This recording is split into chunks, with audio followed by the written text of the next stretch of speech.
We didn't get to the real action until we'd gone up and over and started back down. And I can't tell you the date we crossed the Rhine, but that was interesting, on a pontoon bridge. So finally we got up here in this area, and Hitler decided he was going to do one last push, which was called the Bulge.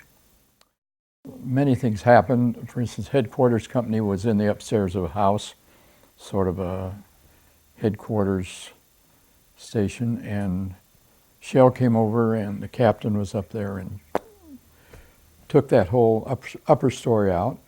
He had 2 kids at home. It was sort of sad.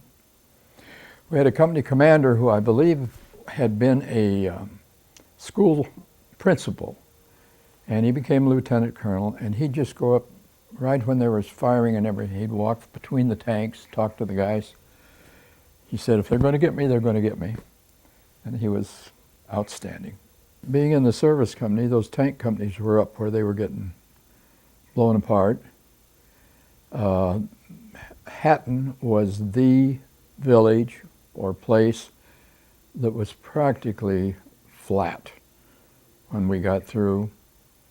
And there were 2 or 3 casualties in our service company, but we were back. They'd haul fuel for the tanks up part way, K-rations, anything to keep people going up there. And so I can't say that I was up there getting hit.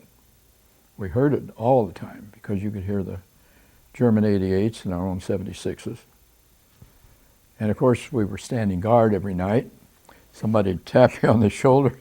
You'd be there in your sleeping bag, you'd have all your long johns on and your wool sweater and so forth. It's time, buddy. You'd get up 2 o'clock and 2 hours on and come back and go to sleep for 3.5 hours and let's go again. And so that went day and night, of course.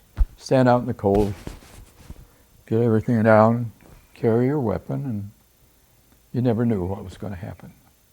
The winter of '45, Germany had an extremely cold winter and quite a bit of snow, but it was just cold. So just put on more layers and do what you can. We were actually, our sleeping bags were in an old school building of my particular smaller group. And there was an old pot-bellied stove in there that our tech sergeant would try to get it going once in a while, but at night, of course, it didn't last. So, you know, you did what you could. Warm food, where we could get it, was marvelous. But if you didn't have it, well, you had a box of K-rations, which kept you going pretty well. We saw a truck come by and stop in our area, and it had frozen bodies in mattress bags, I'll say corded up on the truck, to realize that these were dead bodies. Pretty, now it would just blow your mind away, but you seem to be get sort of immune to things when you see various things like that. I realize I can't say I was in a foxhole for 2 weeks and, you know, couldn't crawl out or anything like that, but there were a lot of other experiences too.